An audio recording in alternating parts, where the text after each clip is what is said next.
Boa tarde a todas e a todos. Vamos dar prosseguimento ao nosso congresso Direito Municipal, Inovação e Entretenimento, organizado pela Procuradoria-Geral do município do Rio de Janeiro.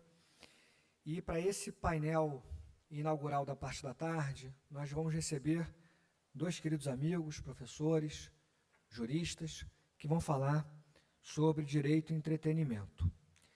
Eu vou apresentar primeiro o Marcelo Martins de Andrade Goianes. Ele é advogado e vai tratar do tema licenças e autorizações para a realização de eventos culturais. Marcelo tem uma larga experiência com esse tema, então ele vai aliar não só a parte teórica com a parte prática, então vai ser, eu acho que uma tarde muito aprendizado, tal como vai acontecer na sequência com o nosso querido desembargador Marco Aurélio. Então, Marcelo, obrigado pela aceitação do convite e boa palestra. Muito obrigado a todos pela presença, agradecer à Procuradoria-Geral do Município do Rio de Janeiro pela oportunidade. A gente vive no mundo e, em especial, no Rio de Janeiro, essa retomada dos eventos presenciais. Isso é motivo de comemoração diária para todos nós, para a sociedade, e em especial para aqueles que trabalham no meio, artistas, autores, por que não operadores do direito também que vivem dessa realidade. E o Rio de Janeiro tem essa vocação natural para o turismo, para o entretenimento, então nada mais apropriado do que um evento dessa magnitude, num local que não deixa a desejar nenhum outro museu do mundo, né, que é uma honra ter aqui na nossa cidade, para falar um pouco de inovação, né, de entretenimento, de cultura e de lazer, por que não? Então eu vou fazer uma apresentação muito objetiva, até para abrir espaço para o meu colega desembargador Marco Aurélio poder depois trazer exemplos práticos que os tribunais vêm enfrentando com relação a algumas das matérias que eu vou apresentar. Indo direto ao ponto, vou fazer algumas considerações preliminares de ordem administrativa sobre as autorizações, as licenças que a Prefeitura do Rio de Janeiro emite, outorga, para efeitos de realização de eventos, né? Então, a gente tem hoje um decreto bastante moderno, que é o Decreto Rio, Decreto Municipal 49.462 do ano passado, 2021, já na atual gestão, e que conceitua, ele traz diversos aprimoramentos com relação ao anterior, que era de 2015, depois de 2016, época das Olimpíadas, também muito importantes, mas que ficaram um pouco desatualizados, sobretudo com relação à parte digital. E ele conceitua evento para efeitos de autorizações como toda atividade temporária de cunho econômico, cultural, esportivo, recreativo, musical, artístico, expositivo, cívico, comemorativo, social, religioso ou político, com fins lucrativos ou não, que gere em maior ou menor escala e intensidade a concentração ou afluência significativa de público em áreas abertas ou fechadas, naturalmente particulares ou públicas, e intervenções relevantes em logradouros públicos, tá? Mesmo que sem a citada concentração ou afluência do público. Quer dizer, essa é a definição de evento para efeitos de autorização que é outorgada pela Prefeitura. E aí alguns princípios gerais que estão previstos nesse decreto, que são os norteadores das outorgas que a administração pública municipal faz, né? O primeiro, desburocratizar, simplificar e digitalizar os procedimentos. Hoje, o procedimento de autorização é todo feito de forma digital. A gente sabe que a Prefeitura foi atacada por hackers recentemente, o sistema está, agora voltou a funcionar, mas está ainda em aprimoramento, em conserto, e não está pleno, como estava antes, mas isso é passageiro. E com relação a princípios de direito, somente aqueles controles estritamente necessários para fins de resguardar segurança, prevenção de incômodos e proteção ao meio ambiente devem ser aplicados nos requerimentos de autorização. E, naturalmente, as decisões são discricionárias do município e que vai observar os critérios de conveniência e oportunidade, como qualquer ato administrativo. E com relação aos requisitos formais, também não há muito o que se prender aqui, é mais uma parte introdutória. Então, o alvará de autorização transitória, que é aquele que se aplica para eventos culturais, objeto central dessa apresentação, Começa com um envio de consulta prévia pelo sistema da prefeitura, que é o Rio Mais Fácil, eventos, tá? Fica dentro do portal Carioca, em funcionamento. Paga-se a taxa de uso da área pública, né, quando for o caso, naturalmente. Apresenta-se a planta de situação da área pública, onde o evento vai acontecer, e aí apresenta-se o protocolo do pedido de certificação do Corpo de Bombeiros do Estado do Rio de Janeiro. Antigamente, o certificado emitido era necessário, isso travava muito o processo na prefeitura, porque o Corpo de Bombeiros tem um tempo diferente, né, do município para conceder o certificado. Então, o processo na prefeitura continua caminhando, ele vai até o final. Eu acho que o evento só vai poder acontecer depois do Corpo de Bombeiros emitir o certificado, mas isso não atrapalha o andamento do processo, que foi uma vantagem, uma mudança muito importante. E além desse certificado, outros documentos são fundamentais, e a maioria deles se faz por autodeclaração. Então, uma assunção de responsabilidade do organizador do evento para com o município. Isso vai certificar, por exemplo, o cumprimento de normas gerais, ambientais, segurança, limpeza, higiene e tudo mais. Tá? Acesso também a pessoas com necessidades especiais, etc. E, naturalmente, a penalidade... Bom, eu acabei me esquecendo de passar os slides pertinentes, tá? Eu mudei aqui na minha tela, não mudei lá. Aí, vocês me desculpem. Bom, aqui estão os princípios que eu mencionei, tá? Para a outorga da autorização, e aqui a parte formal do alvará de autorização temporária, que é o que a gente pratica para eventos culturais no município do Rio de Janeiro, se dá através do Rio Mais Fácil Eventos, e aqui estão os documentos formais que são apresentados, e as autodeclarações que o empresário, que o produtor do evento aquele que toma o risco direto, né, que assume a responsabilidade pela organização do evento, vai apresentar. E as penalidades, para a ausência do cumprimento dessas formalidades, são de 3 ordens, né, que podem ser cumulativas, inclusive multa, interdição da própria atividade, o que enfim, qualquer pessoa que conheça a organização de eventos sabe a gravidade que se dá, e apreensão de equipamentos. Então é para observar mesmo, quer dizer, a gravidade é enorme para um organizador, dependendo do porte, pode ser o fim, né?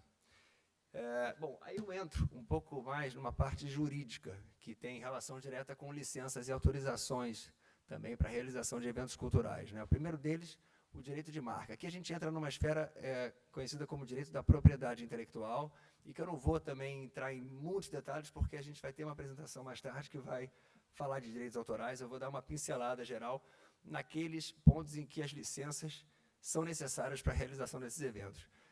Marca enfim, é o início de tudo, quer dizer, a marca é um signo distintivo, né, um sinal que identifica um produto ou um serviço de outro semelhante, utilizado no mesmo fim, no mesmo mercado ou mercado semelhante. Ele identifica a origem, então ele tem a ver não só com o produto, com o serviço, mas também com aquele organizador, aquela empresa que colocou o serviço, que ofereceu, forneceu o serviço. Então, a organização do evento precisa, naturalmente, atentar para as licenças de uso de marca que são necessárias, não só com relação ao nome do evento, e aí muitas vezes a gente tem o que a gente chama de naming rights, né, hoje em dia cada vez mais praticado, eventos que tenham uma marca compondo aquele nome do próprio evento cultural. Então a gente tem times de futebol hoje com marcas de bebidas energéticas, a gente tem estádios com nomes de seguradoras e daí por diante. Então, nada impede que um evento cultural, uma feira gastronômica, tenha o nome de um patrocinador, de um apoiador no próprio título, né? Feira Gastronômica X, YZ, mas isso envolve direito marcário, isso envolve licença de uso de marca. Então, isso é importante se atentar também, porque envolve uma série de responsabilidades decorrentes do nome que se vai colocar no próprio evento, não só para que se possa fazer o evento com um nome apropriado e o controle, né, de branding que a empresa licenciou, mas também com relação à responsabilidade decorrente de próprios vícios do produto ou do serviço que podem afetar de alguma forma o evento. Isso requer um cuidado especial. E por parte da municipalidade, ou do poder público geral, é importante mencionar que a própria lei da propriedade industrial, no capítulo que fala que quais são os signos não registráveis como marca, já cria uma proteção automática para símbolos, para sinais distintivos públicos.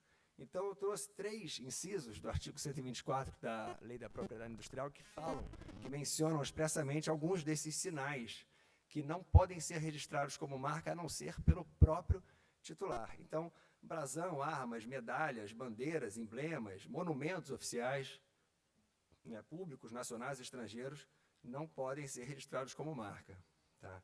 Designação ou sigla de entidade ou órgão público, quando não requerido pelo próprio, o registro. Então, eles já estão protegidos. Se o próprio poder público não quer fazer o registro para se tornar, para ter um certificado de uso exclusivo, de proprietário, ele não precisa, porque o terceiro também não vai poder fazê-lo.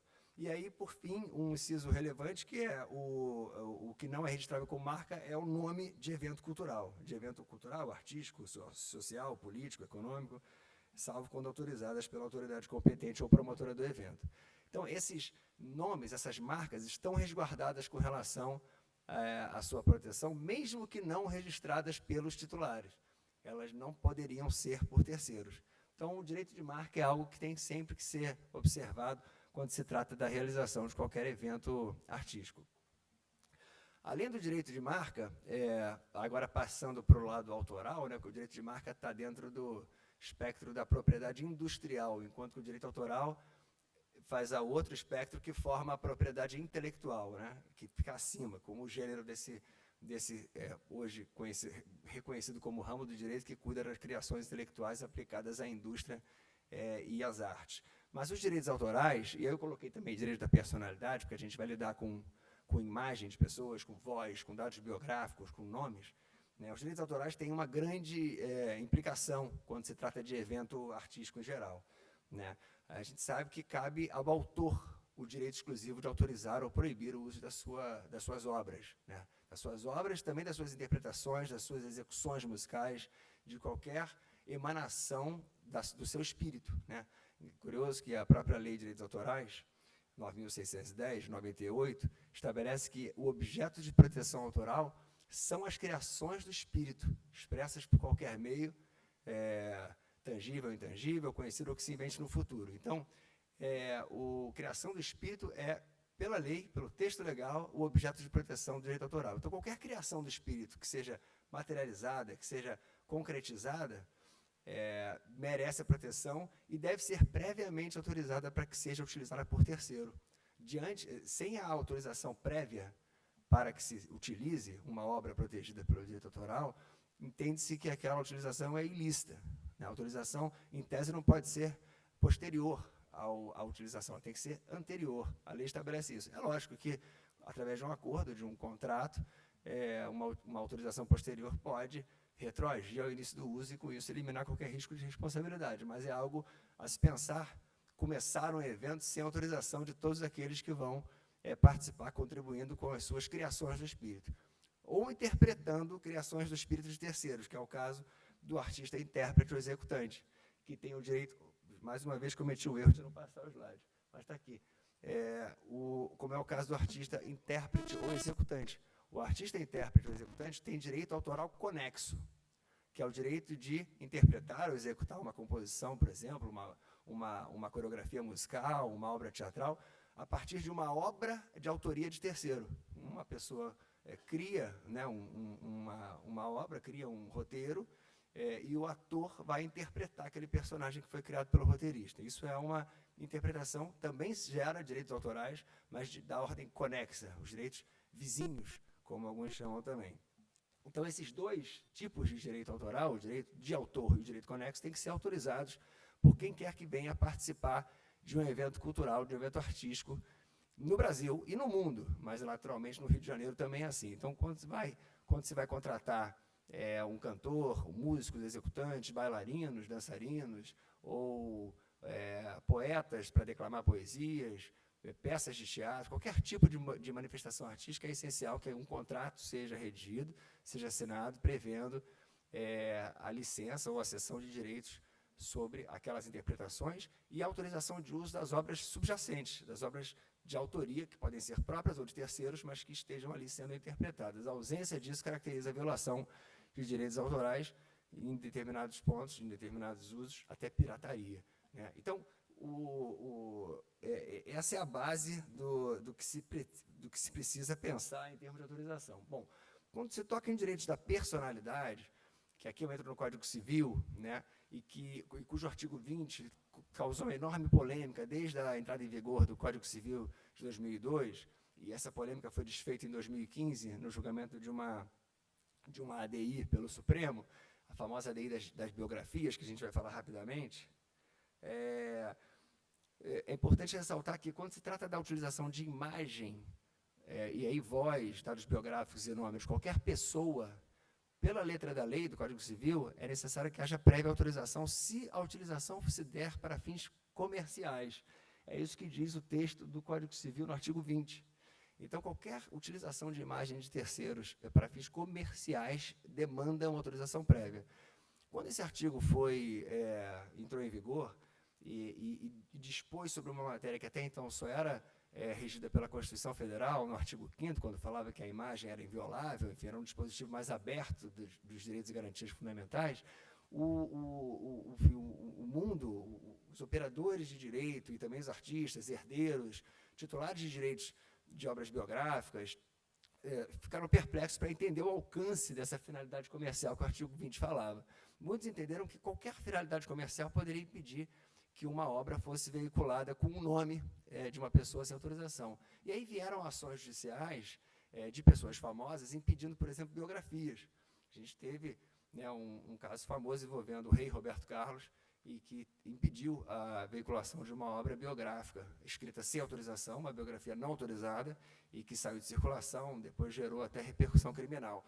A partir desse momento, foi interposta essa ação direta de constitucionalidade, se não me engano, pela Associação dos Titulares de Direitos Reprográficos e Editores de Obras Literárias, requerendo uma interpretação conforme do artigo 20 para ler a finalidade comercial da forma apropriada, e não para frear a manifestação da liberdade de expressão e livre pensamento com relação a pessoas que contribuíram, cujos dados biográficos contribuíram para a história do Brasil. Porque a se firmar um entendimento de que qualquer finalidade comercial poderia impedir a utilização da imagem e de nomes de terceiros, o que poderia ocorrer em última análise é que qualquer livro de história teria que ter o aval de um herdeiro, né, dos nossos personagens históricos brasileiros, o que seria muito longe da razoabilidade, né? Mas caminhava-se para esse entendimento de que qualquer herdeiro poderia controlar a utilização, a menção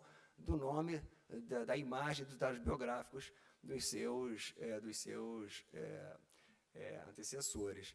E isso, naturalmente, repercutiu em obras audiovisuais, em teatro, né? Então, a gente passou mais de 10 anos ali num momento em que de bastante litigância envolvendo essa ponderação de interesses entre o interesse público de se reportar e de se contar a história, e a partir de personagens de interesse público relevante, e, ao mesmo tempo, de preservar a imagem dessas pessoas com base no artigo 20. Aí vem o julgamento da ADI, com a relatoria da ministra Carmen Lúcia, e interpreta, sem modificação de texto, sem redução de texto, o artigo 20 e 21 do Código Civil, para dizer que não é exigível autorização prévia quando se tem, para efeitos de pessoas biográficas, quando se trata de pessoas com interesse histórico relevante. Enfim. Então, lógico, ressalvada a indenização, no caso de abuso desse direito, mas não ficou claro que poderia se contar histórias através de livros, né, de arte em geral, através de música, através de obras audiovisuais, de pessoas com direito à imagem e privacidade reduzidos pela importância histórica que elas tiveram, sem a necessidade de obter prévia autorização. E de lá para cá a gente tem visto diversas obras audiovisuais sendo lançadas sem autorização das pessoas retratadas, contando fatos reais, né? Inclusive uma grande, que envolve bastante o empresário de sucesso Rio de Janeiro, está entrando em cartaz nos próximos dias. Então, essa mudança da interpretação do artigo 20 do Código Civil teve uma grande relevância para efeitos também de eventos em geral, porque ele tem um impacto direto em manifestações culturais, que ficaram, então, abertas e sem a necessidade de obter essas licenças prévias. Tá?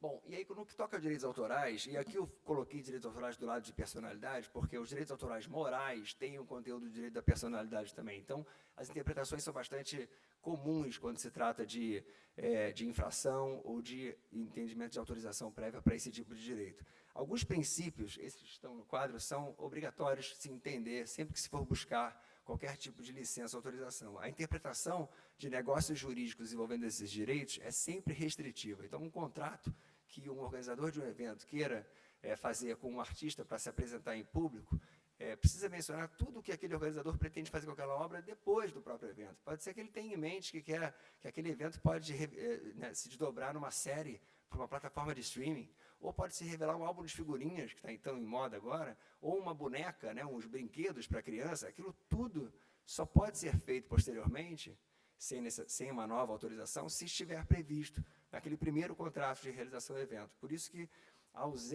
muitas vezes os contratos envolvendo direitos autorais e direitos da personalidade são tão extensos, porque a ausência de manifestação de qualquer objeto naquele instrumento caracteriza a não outorga daquele direito, caracteriza a não autorização para que se explore aquele direito. E não adianta se colocar provisões abertas, direitos para explorar de qualquer forma, em qualquer lugar, por qualquer tempo determinado, isso não existe. Quer dizer, é essencial que se coloque a previsão de forma específica para que se evite responsabilidades futuras. E mesmo assim, há quem entenda ainda que, dependendo do direito outorgado, é possível o arrependimento futuro, ressalvado a indenização pelo prejudicado. Então, são direitos realmente muito sensíveis para serem outorgados, os contratos têm que ser feitos com toda a atenção.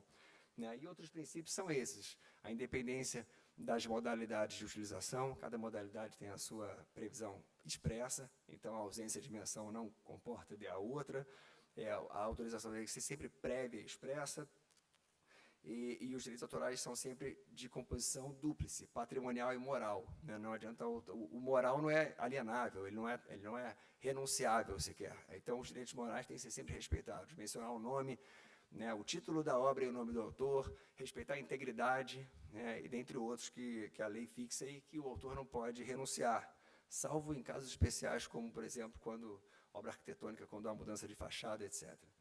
Bom, execução pública musical, que eu vou deixar para o meu colega desembargador Marco Aurélio depois abordar, porque o ECAD é outro, na verdade é um representante de titulares de direitos fonográficos e autorais sobre composições.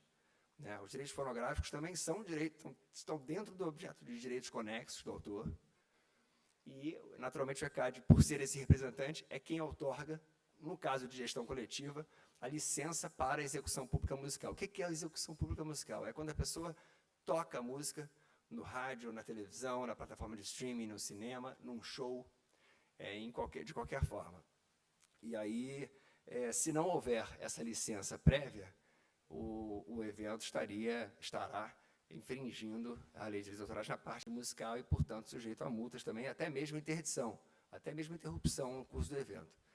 Então, o ECAD é o Escritório Central de Arrecadação e Distribuição de Direitos Autorais Musicais de Execução Pública, tem sempre que ser consultado, e o procedimento, hoje em dia, é muito simples, você vai diretamente no site, também eletrônico, você preenche o formulário, eles calculam o valor, te mandam um boleto, naturalmente pode se questionar, dependendo da utilização, às vezes é preciso esclarecer alguns itens, então há várias formas de utilização e várias formas de cobrança, desde preço fixo até percentual sobre o resultado do evento, e essa autorização se dá sem maiores delongas e o evento fica autorizado. E aí, por fim, eu vim trazer uma questão polêmica também que envolve bens públicos, ou melhor, obras protegidas pelo direito autoral, situadas em logradouros públicos. É uma questão que tem suscitado no mundo inteiro as maiores discussões em matéria de direitos autorais. A legislação autoral, em todos os países, prevê, naturalmente, o direito exclusivo daquele criador e titular de exercer aqueles direitos que são entendidos como direitos de propriedade, sui generis, porque trata-se de obra com conteúdo imaterial, mas são direitos de propriedade, estão dentro da propriedade intelectual, mas eles não são direitos absolutos, como quase nenhum é. São direitos que sofrem limitações pelo próprio texto legal. E a Lei de Direitos Autorais estabelece, basicamente, 3 artigos, 46, 47 e 48, as limitações que são aplicadas no Brasil e, naturalmente, interpretadas também de forma restrita, porque são exceções ao direito do autor. Uma dessas limitações está prevista no artigo 48, que é basicamente essa que está na tela. Não está na tela. Irá para a tela. Irá para a tela. Eu cometi um erro quando eu não deixei esse controle com a organização do evento, mas tudo bem, agora é tarde. Bom, esse é o dispositivo que eu mencionava, o artigo 48 da LDA. Ele permite que terceiros representem livremente, por meio de pinturas, de desenhos fotografias e procedimentos audiovisuais, filmes também, obras protegidas pelo direito de autor que estejam situadas permanentemente em logradouros públicos. A gente está numa delas, a gente está no Museu da Manhã. Isso aqui é uma obra artística com proteção, né, do projeto arquitetônico, situada permanentemente na Praça Mauá. A gente tem o Maracanã, a gente tem o Cristo e tantas outras estátuas ainda protegidas. Há muitas que já estão em domínio público, né? O prazo de proteção legal autoral no Brasil hoje é de vida do autor mais 70 anos. Já foi 50, já foi 60, hoje é 70 depois do falecimento. Depois de 1º de janeiro do ano seguinte ao falecimento do autor. Mas muitas obras, como este museu, ainda têm o projeto arquitetônico protegido. Muitos prédios, né, a gente passa por uma renovação no Rio de Janeiro, né, desde 2015, uma renovação arquitetônica do Rio de Janeiro, que vai continuar acontecendo. A gente tem um novo mapa, né, aqui na cidade, com relação a obras arquitetônicas. E elas estão todas protegidas, muitas com autores vivos, outras com o município como titular, outras com o Estado, outras com a própria União, dependendo da obra e do contrato de execução do projeto arquitetônico e de engenharia que foi feito. Lógico, o contrato é que vai reger.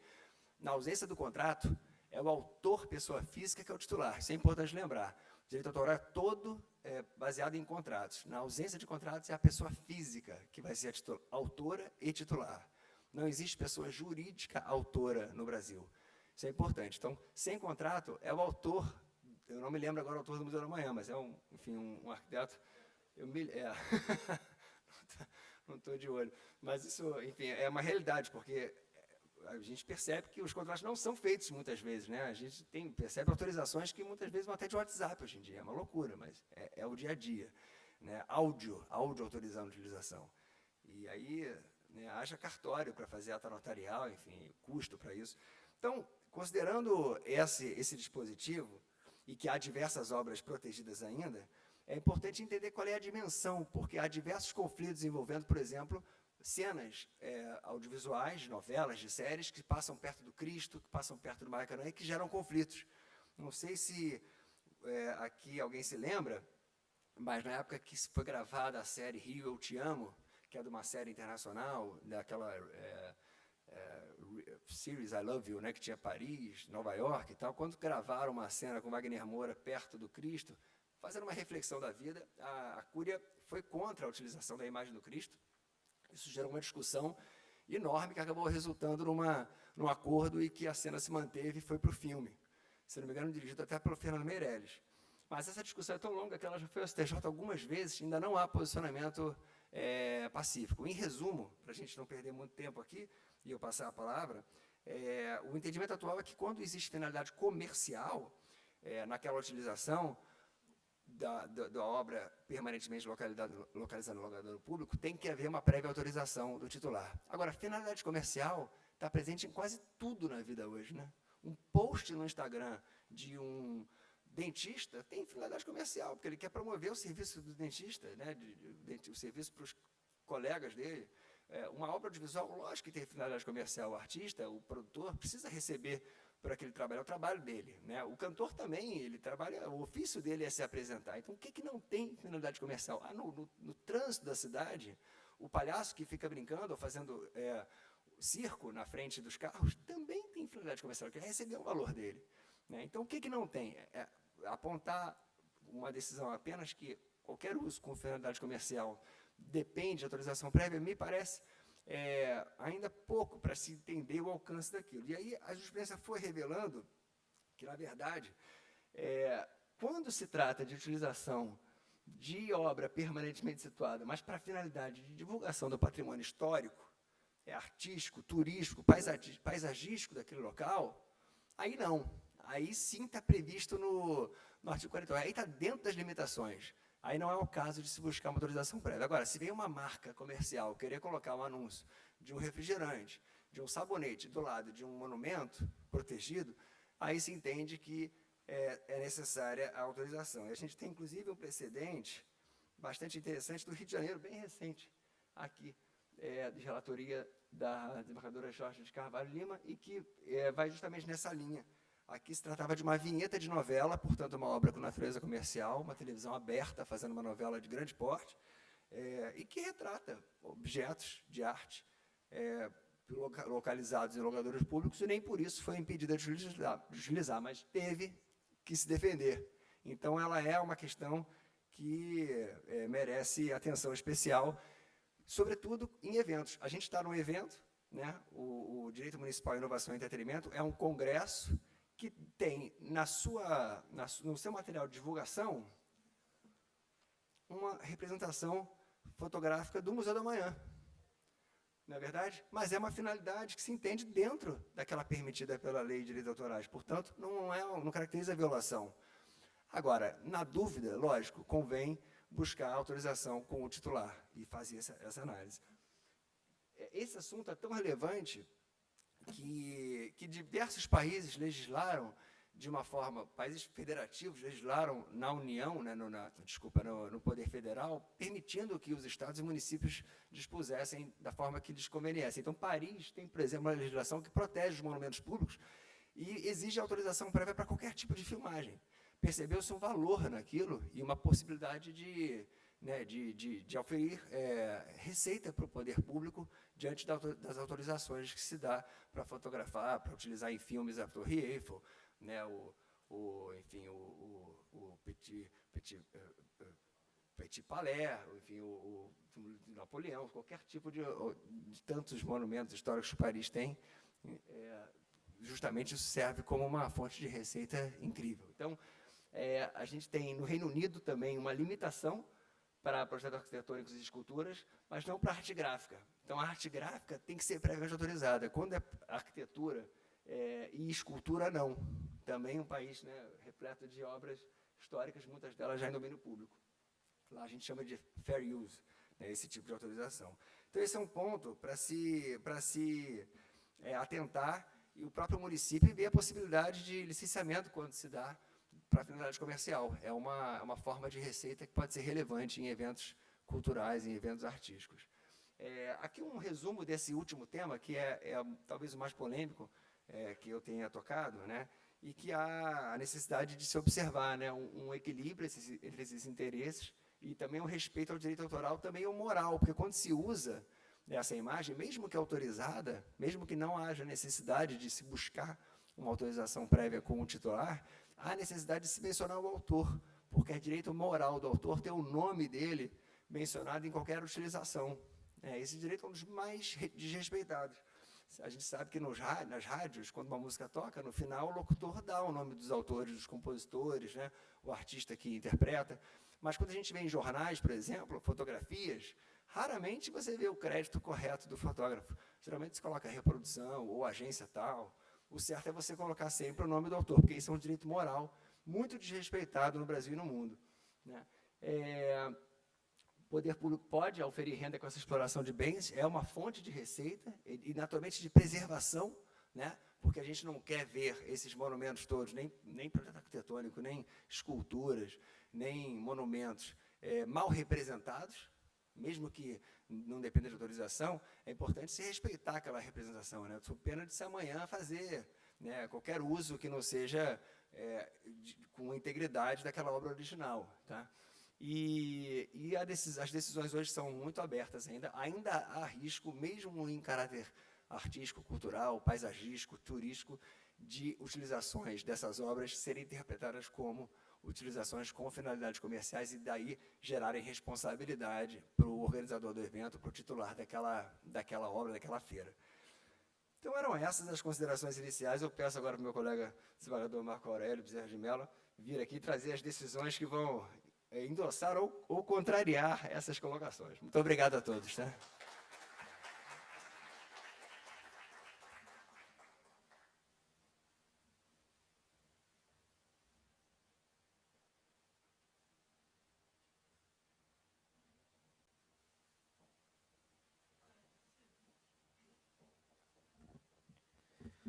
Obrigado, professor Marcelo. Excelente exposição, muito didática, com casos concretos. A imagem aqui do museu foi aprovada pelo museu, tá, no convite, deixando bem claro. O convite foi de comum acordo.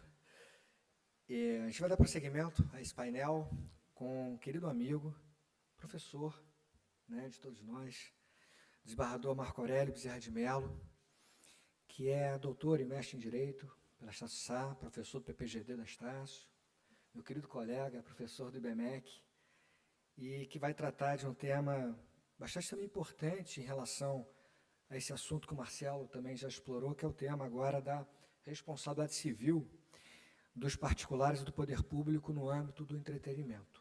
Então, muito obrigado, desembargador Marco Aurélio, e boa palestra.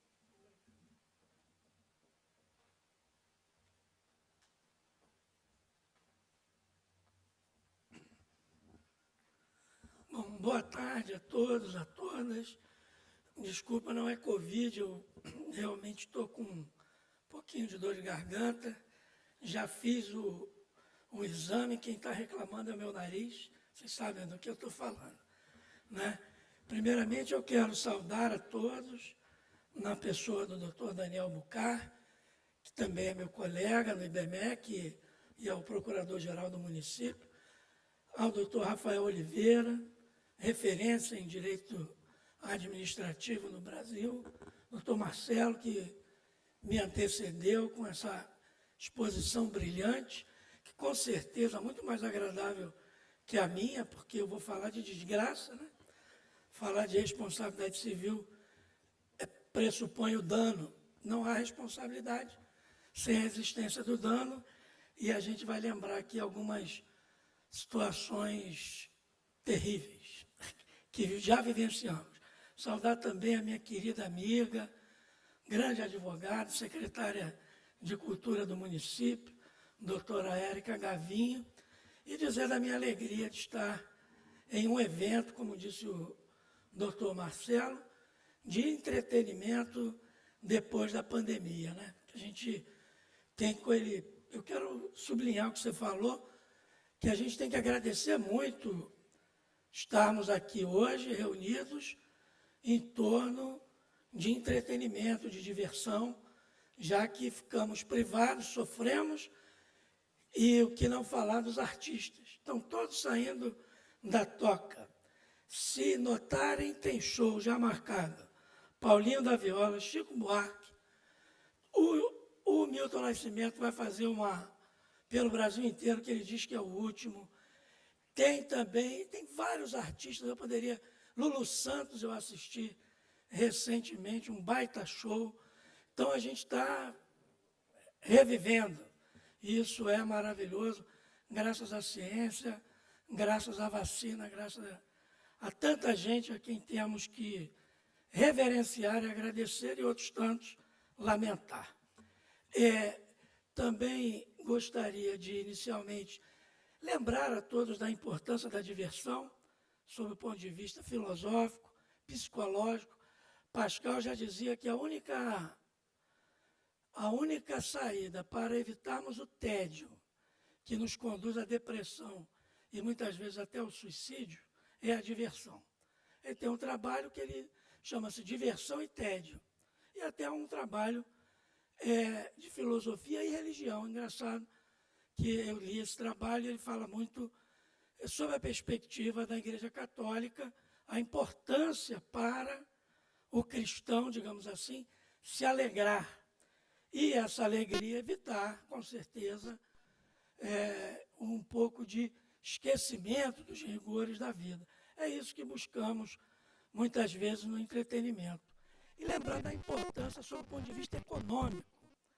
Eu verifiquei alguns índices, eu não gosto de citar índices sem ter certeza. Só aprendi com o professor Barbosa Moreira. Aquelas coisas. E quando a pessoa quer mentir, ela bota vírgula, já viram, né? 33,2%.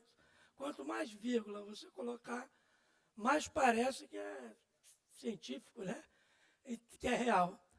Mas o que eu pude ver é que está ali entre 3% e 4% do PIB nacional entregue. A Érica pode falar com mais propriedade que envolve a atividade do entretenimento. Então, quer analisemos essa questão sob o ponto de vista do cidadão, da pessoa humana, do direito fundamental ao lazer, de buscar a felicidade, se não há direito à felicidade. E eu me coloco entre os que entendem que não há, mas há, sem dúvida, o direito de buscar a felicidade. E o entretenimento, ainda que não seja felicidade, nos dá uma alvorada da felicidade, que é a alegria de viver. Então é isso que esses artistas extraordinários nos trazem, e essas atividades de entretenimento, né? A nossa secretária de Cultura tem uma ligação muito grande com o circo. Eu já estou promovendo. Se a secretária de Cultura não está aqui, a subsecretária. Eu aprendi assim, né? Por exemplo, Daniel Bucal, prefeito. Não é assim? Então, furada. Então, a Érica tem uma ligação muito grande com o circo, não é? Olha aí, a atividade circense também tradicional, tem cultura, tem lazer, importância muito grande. Agora vamos falar um pouco da responsabilidade civil. A minha disciplina esse semestre na graduação é exatamente a responsabilidade civil. Talvez por isso que o Rafael tenha me convidado. E mudaram o nome. Toda hora mudam o nome da responsabilidade civil. Uma forma de tentar atenuar a tragédia. Então, ora fala-se que é direito da prevenção e da reparação. Fazem como se fossem uns eufemismos. Nesse semestre, o nome da disciplina é Prevenção e Reparação dos Danos. É interessante porque nós, efetivamente, temos que pensar no que o doutor Marcelo falou, nas licenças, nas autorizações. Eu comentava com o Rafael, que me causou um pouco de perplexidade, a possibilidade de um alvará transitório, sem que o Corpo de Bombeiros ainda tivesse, pelo menos foi o que eu entendi, expedido a licença para aquele empreendimento que vai ser feito. Por exemplo, um show, uma boate. Né? Por quê? Porque o que eu também depreendi, demora, o tempo não é o mesmo. O município é mais ágil, por exemplo, do que o Estado com relação a essa licença. Então, vamos dar uma autorização provisória e autorizar que aquela atividade de entretenimento aconteça. Muito bem, talvez não estejamos ali lidando com a seriedade que deve ser lidado com a prevenção do dano. Porque o ideal é que o dano não aconteça. O dano é uma falta grave, gravíssima, contra a legalidade constitucional. Quer sob o ponto de vista moral, já que gravitamos em torno da dignidade da pessoa humana, e os incisos 5 e 10 do artigo 5º visam preservar exatamente a intangibilidade da pessoa, enquanto pessoa. E quer, sob o ponto de vista do dano material, porque também é a garantia fundamental o direito de propriedade estabelecido no inciso 22 do mesmo artigo 5º. Então, qualquer dano é uma falta grave contra a legalidade constitucional e todos nós, toda a sociedade, notadamente as pessoas jurídicas de direito público, devem poder, dever, buscar diminuir todas as possibilidades da conflagração do dano. Mas o fato é que ele acaba acontecendo e a gente vai para a segunda função social da responsabilidade civil. A primeira é a prevenção, inegavelmente. Não há dúvida. Agora, a segunda função social é exatamente a reparação do dano. Vejam que quando acontece algum acidente, seja advindo de atividade de entretenimento ou não, nós imediatamente, enquanto sociedade, queremos a resposta. Quem é o responsável? Nós ansiamos por isso. Num primeiro momento, penal, num segundo momento, administrativo, e num terceiro momento, é que a gente vai pensar na transformação daquele dano, daquele acidente, daquele lamentável incidente, como muitas vezes dizem os advogados, né? O infausto que ocorreu, terrível, que lamentamos, e depois pede a indenização. Então, não é assim? Primeiro fala, terrível, não queria que acontecesse. Tá bom, agora queremos a indenização. É o terceiro momento. Não por acaso, a prescrição na responsabilidade civil pode ficar suspensa enquanto se apura a responsabilidade penal do agente apontado como causador do dano. Por quê? Porque a responsabilidade penal é aquela primeira que nos move. E depois a gente vai chegar na transformação daquilo numa reparação. In natura, pode acontecer. E, às vezes, não é com resultado idêntico, porque quem perdeu a perna não vai ter a perna de volta, mas pode ser um resultado prático que, de alguma forma, minore aquele sofrimento, como uma prótese, sessões de terapia, sessões de fisioterapia, como uma forma de vencer o dano, como os autores antigos diziam. É preciso vencer o dano. Daí, inclusive, o movimento que temos ainda muito presente de objetivação da responsabilidade civil.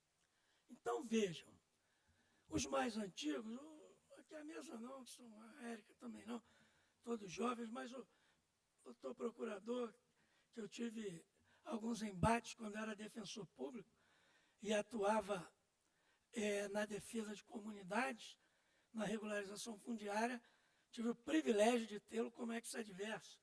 Ex-adverso leal, competente, e muitas vezes conseguíamos os acordos. A comunidade fica com algumas obrigações de fazer. Ele talvez lembre, eu estava na faculdade, todos os professores, pelo menos ficaram um mês falando desse caso.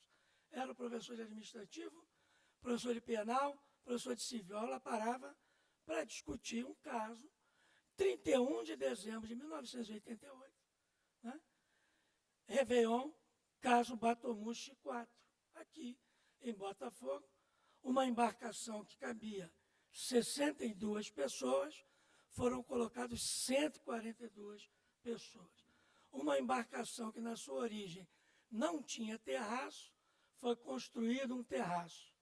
Aquelas pessoas, 142 pessoas nessa embarcação, se dirigiam à Baía de Guanabara, o meio, para assistir o quê?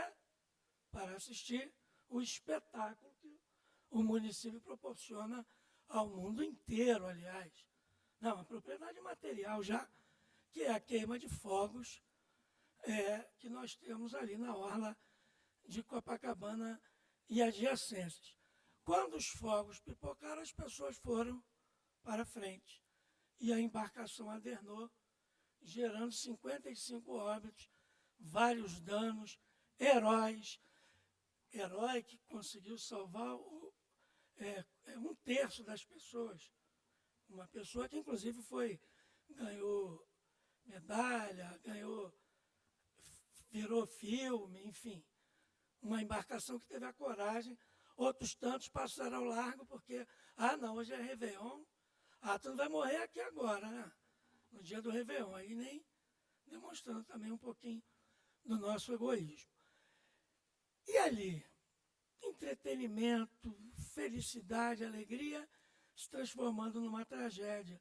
Imediatamente, apuração das responsabilidades. O que nós temos? Primeiro lugar, se a embarcação ela está preparada para 62 passageiros, não pode embarcar 142. Então, nós temos a responsabilidade civil do particular.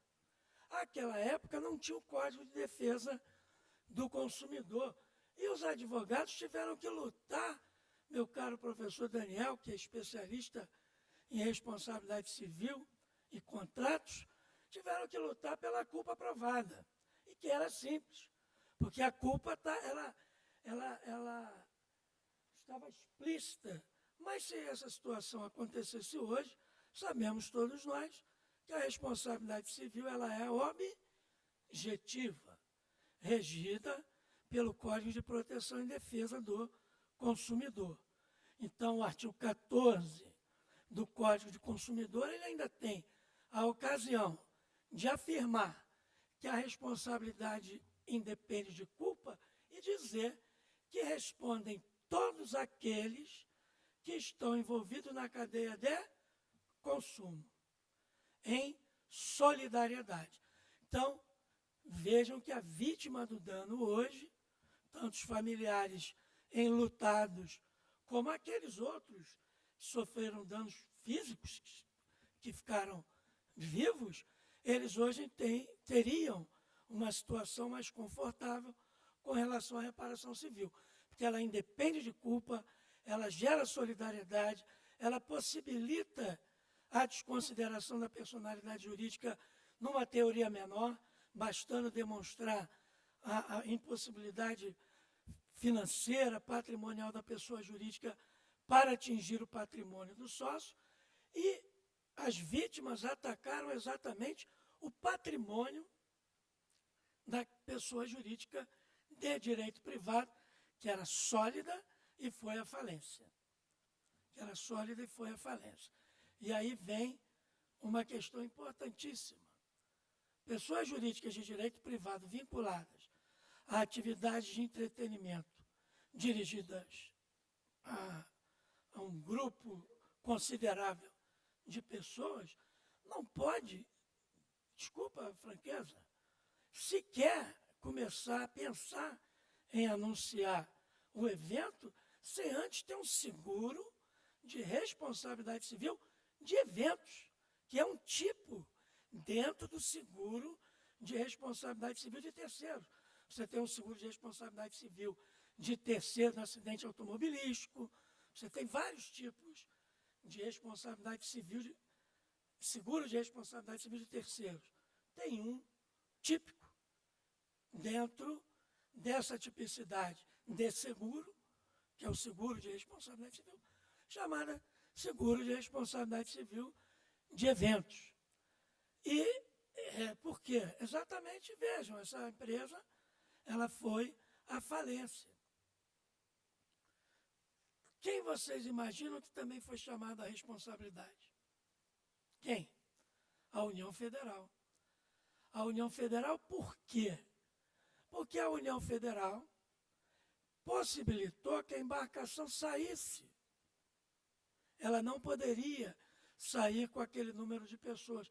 Inclusive, houve denúncia de crime de corrupção, mas depois, ao final, foram absolvidos aquelas pessoas que restaram denunciadas, não houve prova. Mas a União, o TRF da segunda região,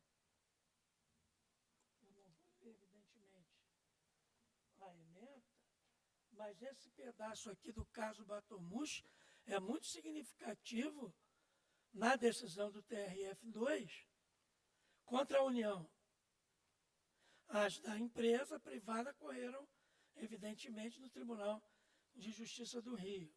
Mas vejam, deve ser responsabilizada a União Federal com base no artigo 37, parágrafo 6º da Carta Política, Teoria do Risco Administrativo, pois ficou comprovado nestes autos, bem como em inúmeros outros, a prova emprestada, que houve omissão de seu dever de fiscalizar através da capitania dos portos, estando demonstrado que a embarcação naufragada foi licenciada com obras inadequadas e inaceitáveis sob o ponto de vista náutico, enquanto que, no dia do evento, foi liberada com diversas irregularidades a bordo, tendo inclusive seus prepostos sido condenados criminalmente.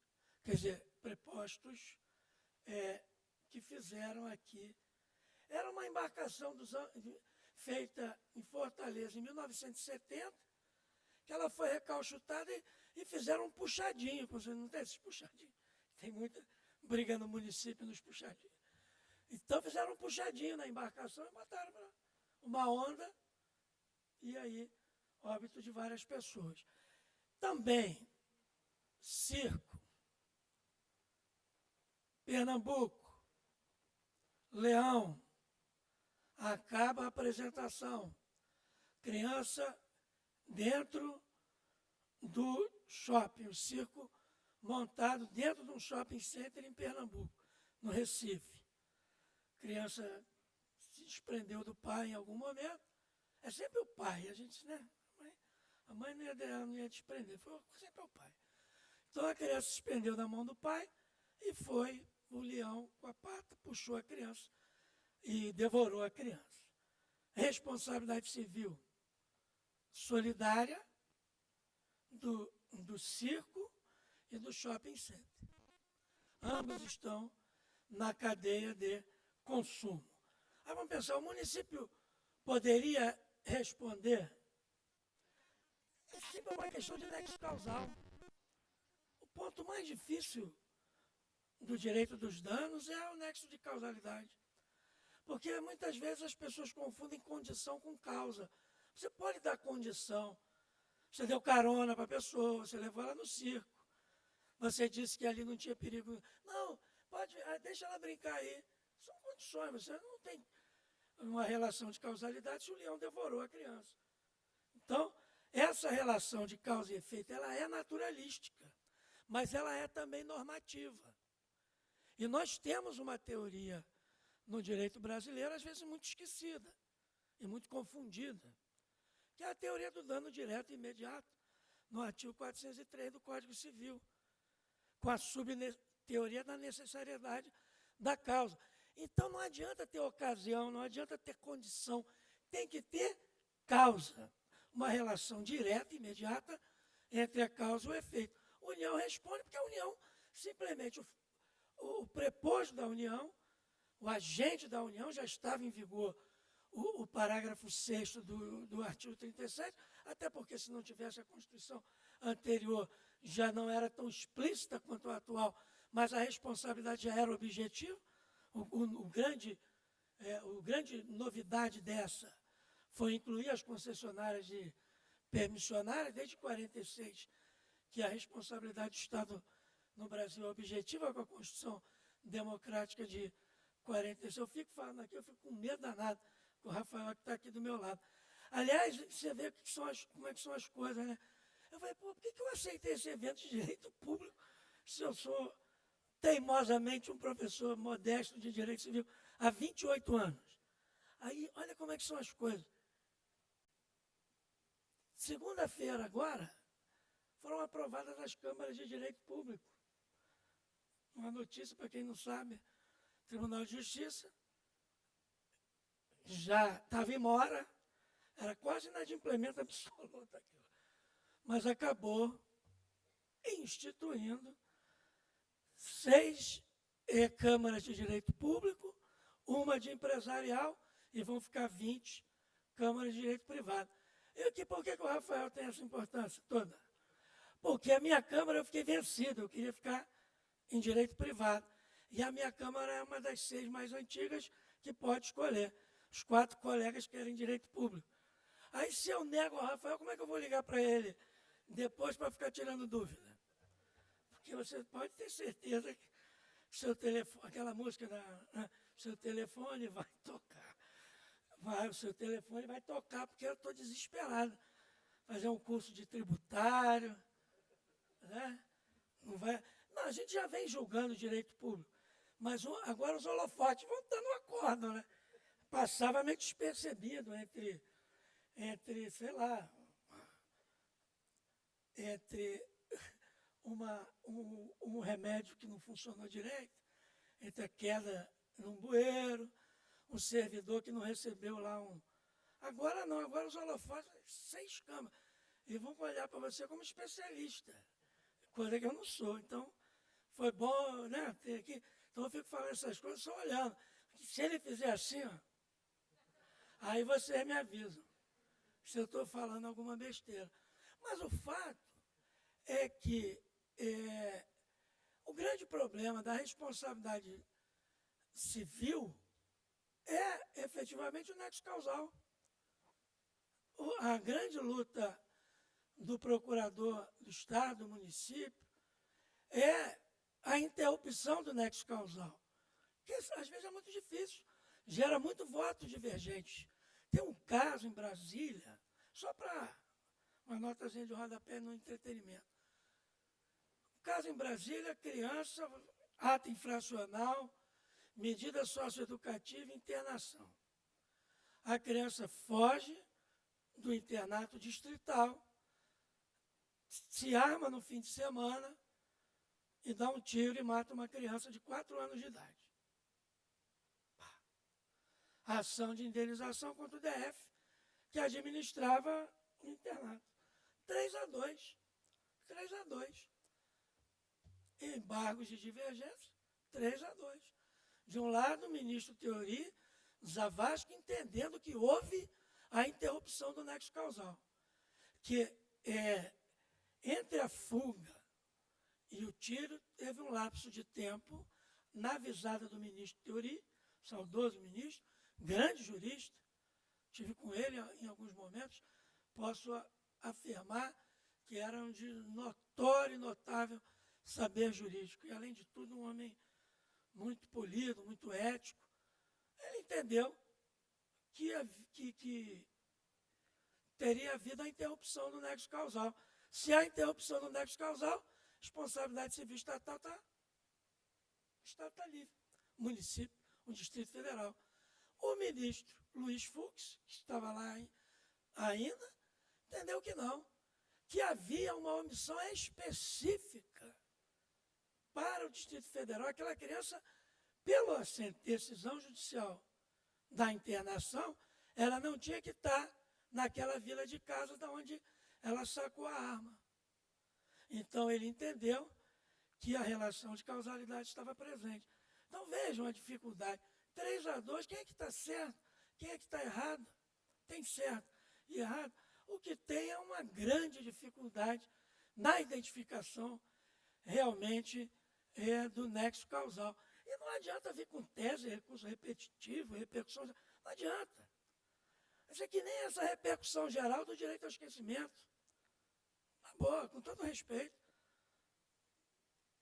Amigos curi, audiências, debates, para no final dizer que depende do caso concreto. Depende. Se, como a gente tem que interpretar estranho e defeito, eu interpreto da seguinte forma. Bom, em regra, não há direito ao esquecimento no Brasil. Pronto, se é isso, tá bom. Mas não era assim que a gente vinha decidindo? Já era assim que vinha decidindo. Então não adianta ficar pensando em recurso repetitivo para anexo causal, porque é casuístico, depende. Olha, a gente estuda, tem várias teorias e acaba muitas vezes, não deve acabar no subjetivismo do julgador, óbvio que não. Óbvio que não. Tem ciência. Mas muitas vezes cai na sensibilidade. O ministro Fux usou a teoria do dano direto e imediato. Chegou a uma conclusão. O ministro Teori chamou de outro nome no voto. Causalidade direta. Mas usou os mesmos fundamentos e chegou em outro. Porque tudo é aquele discurso do método. Você sai de um ponto, se você tem uma premissa diferente, você vai chegar em outro ponto. A premissa inicial, ela vai te levar a determinado local. E é o que acontece. Vejam, por exemplo, esse caso aqui. Caso interessante. É só desgraça, não tem jeito. Eu sou espírita, aí outro dia, e faço muita palestra no movimento espírita. A última palestra que eu fiz foi sobre suicídio. Suicídio na concepção espírita, vou falar só de tristeza. Né? Podia falar de quê? Pô, sei lá, um reino de paz. Meu colega falou do amor de Jesus. Aí ele chegou a minha vez, como chama Marco Aurélio, vai falar para a gente, Setembro Amarelo, sobre o suicídio. A pessoa está... Então, é o meu caso aqui. Ele foi falar de festa, eu estou falando só de desgraça. Então, vejam, por exemplo, o que aconteceu no município de Jaboticabal, que fica em São Paulo. Queima de fogos de artifício que produziram lesões por queimaduras nas autoras, além de diminuição auditiva. Nesse caso, quem promoveu? O município de Jaboticabal. A relação de causalidade não tem o que discutir. Se o município faz a queima de fogos aqui, alguém se queimar, alguém fica surdo, a responsável, a procuradoria chama a vítima e faz um acordo para evitar a demanda, porque não tem por onde. Não pode ter pessoa do lado dos fogos que seja atingida na sua audição ou que seja queimada. Então, o que fez o Tribunal de São Paulo? Condenação do município.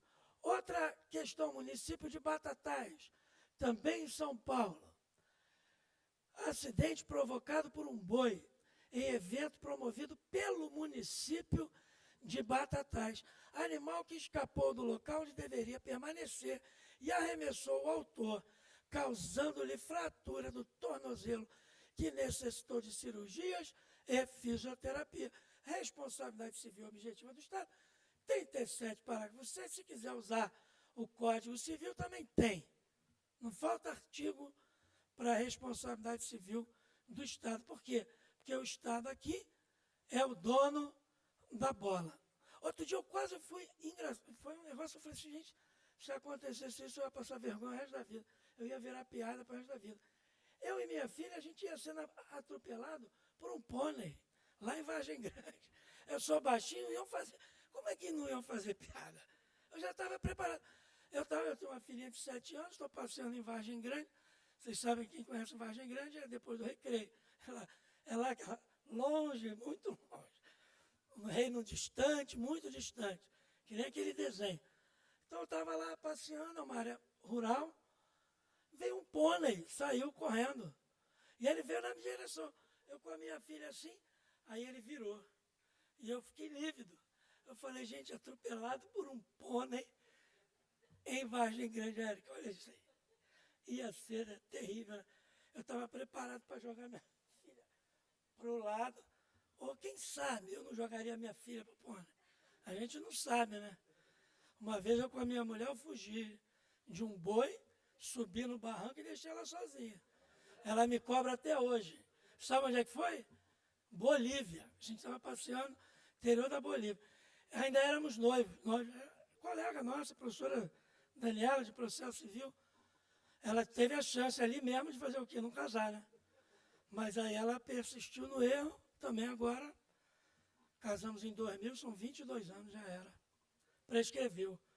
Até na prescrição do velho código já está prescrito. Agora, questão interessante também que aconteceu em Angra. Várias ações, várias câmaras receberam ação idêntica. Queima de fogos, condomínio, Sociedade Civil Garatucaia, município de Angra dos Reis. Pedi essa indenização ao condomínio, esse condomínio Sociedade Civil Garatucaia, o nome, como diz o Leone, é o delírio, né? Porque se é condomínio, não é sociedade. Mas isso é um detalhe. Condomínio, Sociedade Civil Garatucaia, Sociga e o município. Todos os pedidos julgados improcedentes. Por quê? Porque foi na praia, uma empresa lá fez uma queima de fogos e ninguém demandou da empresa. Naturalmente, o que deve ter feito o advogado? Verificou que aquela pessoa é jurídica. Estão entendendo, né? Todos aqui são do direito? Então, né? Não? Então, se eu falei alguma coisa pede esclarecimento, então, embargo de declaração. Mas, assim, eu acho que dá para entender. Quando a pessoa, quem responde pela dívida é o patrimônio, não é a pessoa. E o advogado pesquisa isso antes. Então, o advogado deve ter verificado que aquela pessoa jurídica não tinha patrimônio. Se desconsiderar a personalidade jurídica, também não tem. Pessoa natural. Foi contra o condomínio, que tem recurso, condomínio de luxo em Angra dos Reis, e foi contra o município. Disse que o condomínio autorizou, o condomínio não autorizou nada, foi em frente ao condomínio, na praia. Então, o condomínio, vejam, a questão é de nexo causal. O condomínio se livrou. E o município de Angra? O que o município de Angra tinha que fazer ali? Foi pedido alguma... Nada, foi feito de forma clandestina. Não podemos responsabilizar o município. A propósito, na última jornada de direito civil, devia ter representante da advocacia pública, hein? Que 2 enunciados são importantes. Deve ter sido o Rafael que propôs, ou o professor Daniel. Um deles, mas falando sério, o enunciado 658, as perdas e danos indenizáveis, enunciado 658 da 9ª Jornada de Direito Civil. As perdas e danos indenizáveis, na forma dos artigos 402 e 927 do Código Civil, pressupõe prática de atividade lícita, sendo inviável o ressarcimento pela interrupção de atividade contrária ao direito. Porque o que acontece muitas vezes? Vamos dizer, o município, no seu poder dever de fiscalizar, identifica uma atividade de entretenimento sem o devido licenciamento, sem o alvará, sem nada, e no âmbito do seu poder dever, vai lá e interdita o estabelecimento. Pasmem, o estabelecimento depois vem e pede indenização do município. E pede indenização do município. Atividade de garimpo clandestina, várias ações que a União, o garimpo clandestino, você vai impedir. Olha, eu tinha investido, contratei funcionários, comprei, sei lá, trator, e agora vem a União aqui e interrompe a atividade. Aquilo que é no exercício regular do direito, ou mais ainda, né? Mais ainda, porque na realidade é o dever de agir. Rompe o nexo causal e não há que se falar em perdas e danos. Então, esse enunciado, ele veio assim, agora falando sério, em muito bom tom. A gente pode também lembrar, lamentavelmente, da Boate Kiss, que responsabilizou o Estado. Por quê? Porque o Corpo de Bombeiros agiu, deu alvará, sem os requisitos. E a perícia identificou que aquele volume de pessoas naquele ambiente não poderia ter escoamento apenas por uma porta. Mais uma vez, a ganância que matou tantos aqui no Batomushi, matou na Boate Kiss. Por que só tinha essa porta pequena? Ela ficava ao lado do guichê de pagamento, para evitar calote. Bom, quer evitar calote, você contrata mais seguranças, você tem outros mecanismos, mas não incinerar aqueles jovens, né, que é conhecido como tragédia de Santa Maria. Responsabilizou a empresa, com desconsideração, evidentemente, da personalidade jurídica, e houve uma discussão com relação ao município também de Santa Maria. Por quê? Porque o alvará estava vencido. Isso é uma baita discussão. Isso é uma baita discussão. São aqueles casos mais duros, mais difíceis. Quer dizer, o alvará estava vencido. Isso seria o bastante para gerar uma relação de causa e efeito. O alvará de autorização, ele estava feito para uma modalidade de evento, não para colocar, como foi colocado nesse caso, fogos de artifício dentro da banda. A banda tocou e tinha fogos de artifício dentro do local, cujo revestimento, em parte de isopor, que era revestimento acústico. Então, olha o pacote, né? Pacote que se formou ali. Então, uma questão, quer dizer, o município autorizou para quê? A que ponto aquilo fica só na conta, que o município ele dá autorização para isso, está autorizado. Mas se o empresário faz aquilo, como responsabilizar o município? Qual a relação de causa e efeito que nós temos aí? Né? Temos também uma questão interessante que nos contratos administrativos, uma questão triste, é tudo triste, gente. Não queria falar coisa boa, mas eu estou com essa ideia, não tem jeito. Mas a questão foi a seguinte, uma Réveillon, fogos, ponte. Tinha que se passar por uma ponte para ir à festa promovida pelo município. As pessoas na ponte, aquela ponte pêncil, que tem aquelas... Ela ruiu, caiu. Acidente grave. O que a prova dos autos demonstrou? Veja,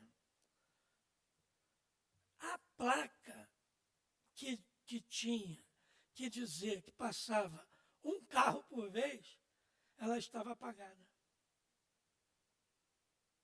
A ponte municipal, ponte do município tal. E ela disse assim, placa, passe um carro de cada vez. A placa estava apagada.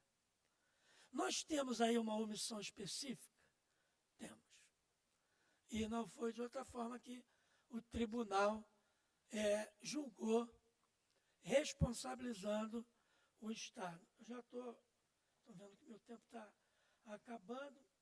Também, outro caso concreto no Paraná, queda de arquibancada em evento, o Tribunal do Paraná deu responsabilidade subsidiária ao município, acho que é Curitiba. O que aconteceu? Município de 4 Pontes falha na fiscalização da execução do serviço contratado. Olha aí. Eu até fui consultar teu livro. Ele tem um livro sobre a Lei 14.133, que é muito útil, a gente já está utilizando lá no gabinete. E eu fui ver teu livro, porque antes era o 70, e agora é o 120. E você traz ali a diferença dizendo que essa responsabilidade da empresa contratada perante a administração, ela continua subjetiva. Porque a lei anterior falava que responde por culpa perante a administração e perante terceiros. Perante terceiros eu sempre tive dúvida, porque se for uma relação de consumo, a lei de licitações e contratos é inoponível ao consumidor.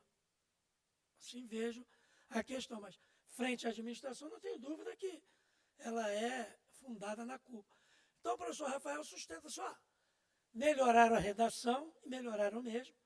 Hoje no artigo 170 da atual lei de licitação e contratos administrativos, essa parte está na parte da execução dos contratos, ela tem uma redação melhor, mas continua subjetiva essa responsabilidade da empresa contratada. E lá pelas tantas, tem um parágrafo que ele diz assim, o contratante, poder público, pode responder se não fiscalizar o pagamento das verbas trabalhistas, não é isso? Ou previdenciárias também. Trabalhistas e previdenciárias.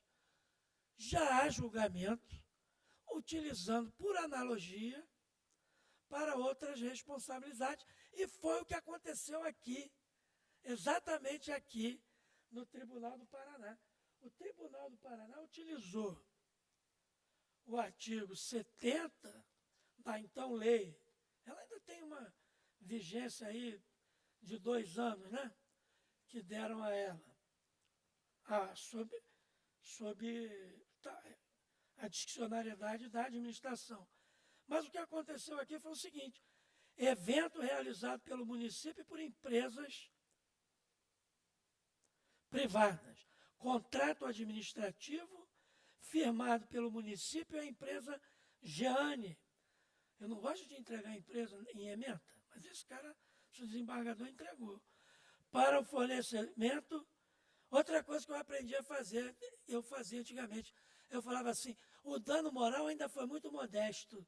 Como não teve recurso, eu estou mantendo. Isso é indelicado o julgador fazer. Foi um colega que falou: não faz isso, pô.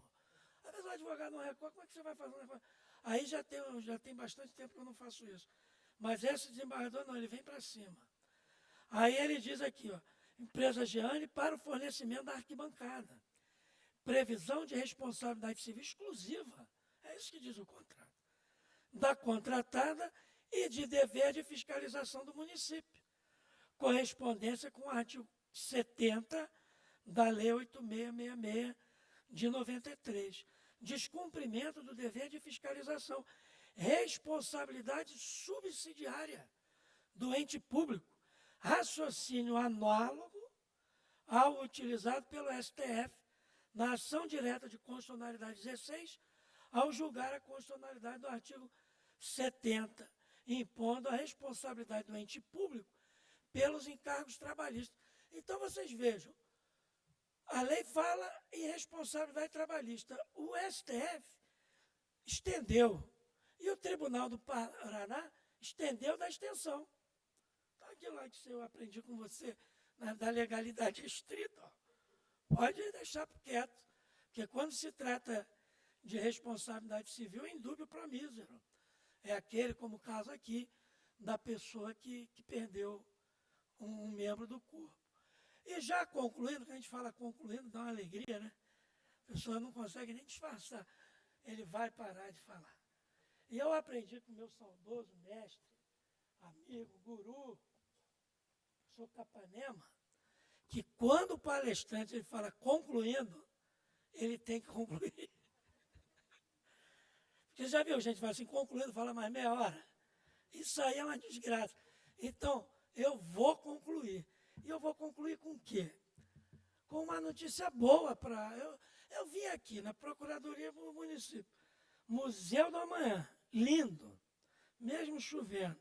Esse auditório foi o auditório mais bonito que eu já fiz palestra na minha vida. Me pegaram lá na frente, me trouxeram aqui, estava chovendo, vim com guarda-chuva. Quer dizer, o município sempre foi chique. Eu, defensor público, ia fazer audiência com meu amigo aqui, chegava esbaforido, ele estava sempre. Porque vinha do quê? Vinha do gabinete, ar-condicionado.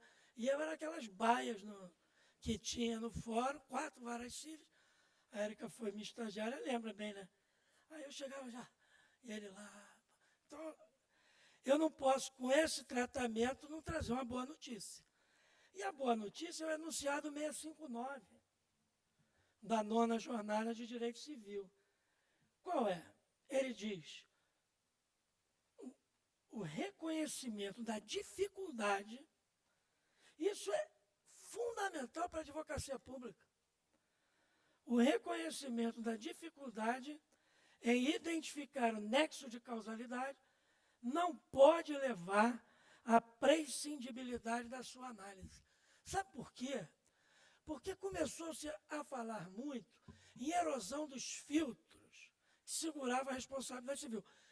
Quer dizer, que eles estavam erodindo. A primeira erosão foi a culpa, até as modalidades de dano, com o surgimento de novos danos. Nós temos um querido amigo, que é o professor Anderson Schirab, foi seu orientador, se não me engano, no doutorado, é meu irmão de alma, que ele tem um livro extraordinário chamado Novos Paradigmas da Responsabilidade Civil, que exatamente ele enfrenta essas questões, que foi a sua tese de doutoramento. E tem erosão no nexo causal, a dicotomia fortuito externo e interno, tem outras tantas, só que isso não pode dilargar ao ponto da gente admitir uma responsabilidade civil sem nexo causal. E gerar uma preguiça no julgador. Não há responsabilidade civil sem nexo causal. O dano é o pressuposto. O nexo causal é requisito. Por que pressuposto? Porque para você discutir o direito dos danos, tem que ter o dano. Falo com meus alunos, né? Perdeu a perna, perdeu a honra, foi ridicularizado, perdeu o filho numa bala perdida, o assassinado dentro do presídio, caiu no bueiro do município, cheio de ação. Vocês defendem toda hora, responsabilidade civil do município. Então, alguma coisa aconteceu. Agora, o nexo causal é um requisito. E, efetivamente, eu não estava na comissão de responsabilidade civil, eu estava na comissão de contratos, mas eu assisti na plenária os debates e li a justificativa. Inclusive, antes de vir para cá, eu li a justificativa desse enunciado, com a qual concordo. Essa erosão dos filtros acaba gerando uma preguiça no julgador. Você vê o quê? Você vê a perna quebrada, o filho que morreu, o pai que morreu, e dali você vai, vou condenar. Só que o nexo causal, o fato de ser difícil a prova, não há dispensa. E essa prova, o ônus da prova é da vítima do dano, autor da ação. Pode haver inversão? Pode, desde que devidamente fundamentada. Em relação de consumo, a inversão do ônus da prova já está explícita na lei. Ela é chamada de inversão apilégias. É a própria lei que diz que o fornecedor tem que provar o rompimento do nexo causal pela culpa exclusiva do consumidor, pelo fato doloso de terceiro, por não ter existido o dano. Quer dizer, romper. E tem o 373 do CPC, no seu parágrafo 1º, que trata da carga dinâmica da prova. Isso tudo pode acontecer. Mas nada disso tira a demonstração do nexo causal.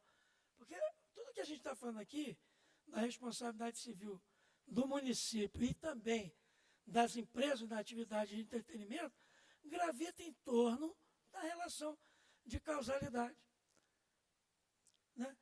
Ser condição, dar condição. Quer dizer, então, se eu estou vindo para cá, o município criou, eu sou assaltado. O município criou a condição de eu ser assaltado. Eu vou pedir o ressarcimento para o Rafael. Então, é claro que pode ter criado a condição, porque me fez esse convite gentil, generoso, mas isso não é relação de causalidade. Então, é que a gente fique realmente muito atento e que os julgadores tenham sempre muito cuidado com a prova, porque o nexo causal, a prova dele está para a questão dos contratos com a força obrigatória dos contratos. A gente está falando de segurança jurídica. Se você condena qualquer ente público ou privado sem a comprovação do nexo causal, está malferindo a estabilidade, a segurança do jogo, a segurança jurídica, as regras pré-estabelecidas pelo jogo. Que jogo? O que a gente está fazendo aqui? A vida em sociedade. Tá? Muito obrigado a todos.